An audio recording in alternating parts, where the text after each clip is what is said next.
forgot how bad it looks. I've seen worse.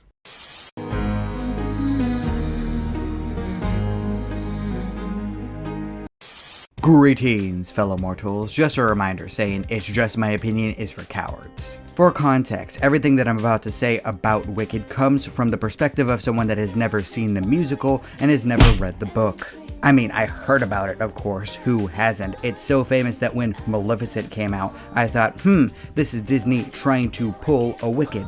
Not gonna lie, at this point, I'm a little tired of the trope of showing the villain's past to reveal that she wasn't actually the villain and it was the other people that were actually evil. The Penguin lit a fire in me just wanting the villains to be evil for the sake of being evil. But to be fair to Wicked, this is the OG, this is the original, so it gets a pass. Of course, Wicked does this trope a hell of a lot better than any other example that I could think of, especially Cruella. Who thought it was a good idea to make a redeeming backstory to the woman that wants to skin puppies? But I gotta hand it to Wicked, at least part 1 of the movie, because it was really, really, really good. Not bad, not bad. Now you. If you don't know, Wicked follows the origin story of the Wicked Witch of the West, Elphaba. Born from an affair and an elixir that her mother kept drinking, Elphaba ended up having green skin. She was abused and neglected by her mother's husband in favor for her younger sister. Scorned by almost everyone other than her bear nanny, she lives a terrible life until she is miraculously accepted into a school of magic. Well, actually, it's kind of a regular school that has one magical class that only Elphaba is in because she's special. Wait a minute, this sounds familiar. Is this female Harry Potter? It looks like the Wicked book came out in 1995, but the first Harry Potter book came out in 1997. What the?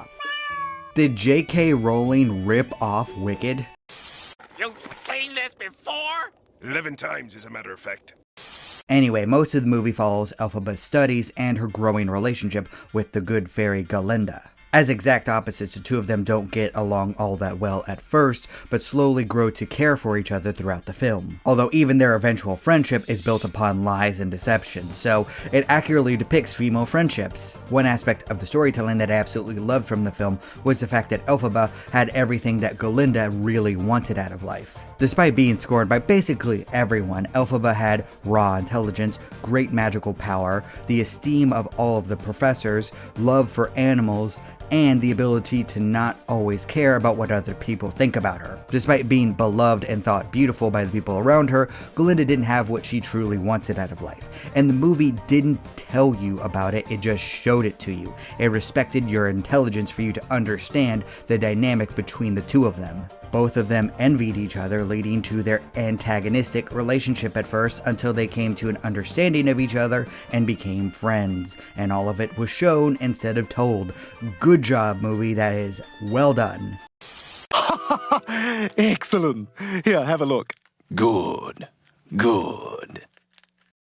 One aspect of the storytelling that I enjoyed above all else was the fact that they were able to take these seemingly flat one-note characters and give them a lot of depth. In a short period of time, they're able to introduce these characters, show their personalities, and make you understand their motivations, all the while giving the characters just enough time to develop, using very good cinematography that captured the faces perfectly and allowed you to see the gears turning in their heads. The prince, the sister Balk, even the goat professor, who is voiced by Peter Dinklage. Man, Hollywood is terrified of casting this guy in anything without jumping through hoops. He has really made them paranoid. But my favorite was Galinda. They took this seemingly shallow character and expanded on her perfectly.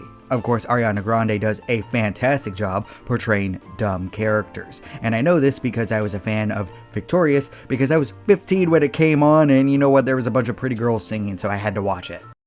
Holy John Llama. Kiss her again. Do it. Get out of here, you little perv! So the number one important thing, the characters were great, but also the setting was great as well. All of the sets and costumes portrayed Oz perfectly. From the unusual shape to glasses to the rotating library, which was my absolute favorite location in the entire movie, as you could probably tell. The different towns, the school itself, the classrooms, the forest, the Emerald City, it was all perfectly done. And they tried to use live action as much as they could. CGI was in there and that was done well, but practical effects were at the front. Everything completely immersed me into this world, meaning the characters and the setting were perfect, which leaves the plot, which was good. Not nearly as good as the characters or the setting, but there was nothing wrong with it. Everything made sense, beat by beat, you could follow along, it was good. It was a little bit on nose with the characters and a little bit too predictable, but hey, we're not watching Wicked for the plot, we are watching it for the music.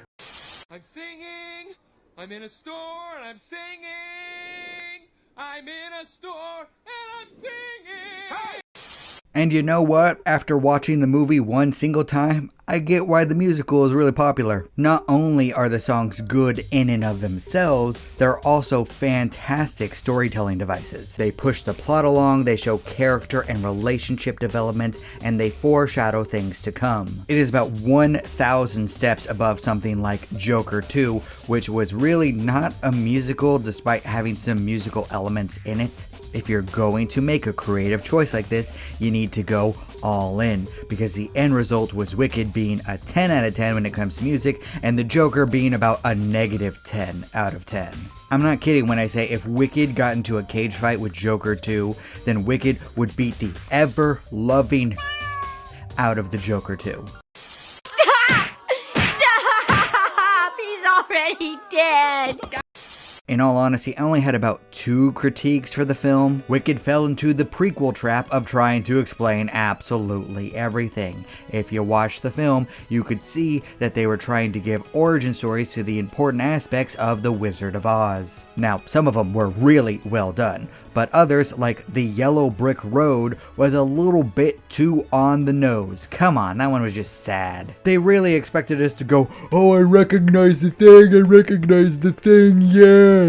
No idea if that was in the musical play or in the book, but my god was it a bit much. The film was also a bit too long. I was conflicted because by the time they got to the actual Emerald City, I did want more, but my ass was falling asleep. After almost 30 minutes of me watching terrible trailers for movies that I absolutely do not want to see, the film itself was 2 hours and 40 minutes. That is over 3 hours of me sitting completely still in a movie theater. And you could wind up like that poor creature there in the iron butt. Oh man, it itches. That is longer than the play itself expects you to sit still. I'm conflicted because I don't know what specific parts that I would remove from the film because they were all really good, but also, oh my god, it was too long. There is such thing as too much of a good thing. I would never want to watch this in a theater ever again.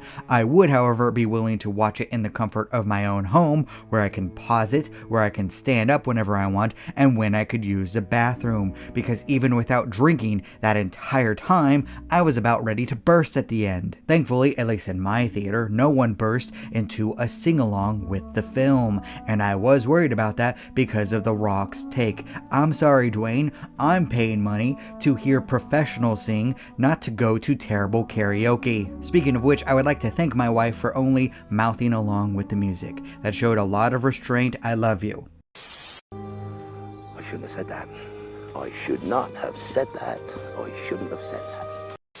But I do have to say part 1 actually made me really excited to see part 2, along with seeing the actual musical play, which I have tickets to because I have a friend that set me up to buy them rather cheap because they're super expensive. $250 a person for nosebleed seats, what the hell? And I actually do want to read the book now because I heard that it was a faithful adaptation to the book. Isn't that amazing? Is that if you're faithful to the thing that you're adapting, it will be beloved. Who would have thought about that? I swear from now on, if anyone is ever going to say that movies or TV shows can't adapt books or video games beat by beat, I am going to point at Wicked and shame them. Of course, I actually have to read the book in order to do that, and that's going to be on the back burner a bit because Stormlight Archive Book 5 is coming out in a couple of days, and that's just going to consume my life for the entire month of December. I do not have time for this. I do not have time for you. But overall, Wicked was a fantastic experience. I would recommend. I want to see part 2, I want to see the play, and I want to read the book, meaning that it accomplished everything that it could ever want to achieve with me. But what does this mean for the future? Well, it probably means that Hollywood might be adapting more plays and musicals into film, which could be really, really good, but it could also be really, really bad. Just look at Cats. And unfortunately, the trend of redeeming villains is going to continue long into the future. Yay. I swear, no more Elphabas, no more Zukos, let's just have more penguins. Please, for the love of God. But what do you think? Did you see Wicked? Did you like it? Did you hate it? Please leave a comment down below. I'd love to hear your thoughts. And remember, if you disagree with everything I have to say, that is perfectly fine. After all, everyone is entitled to their objectively wrong opinion. Now we play the waiting game. No, the waiting game sucks. Let's play Hungry Hungry Hippos. Thank you all so much for watching. You're still here? Good night, everybody. Thank you. You bye. Boom. Do not despair.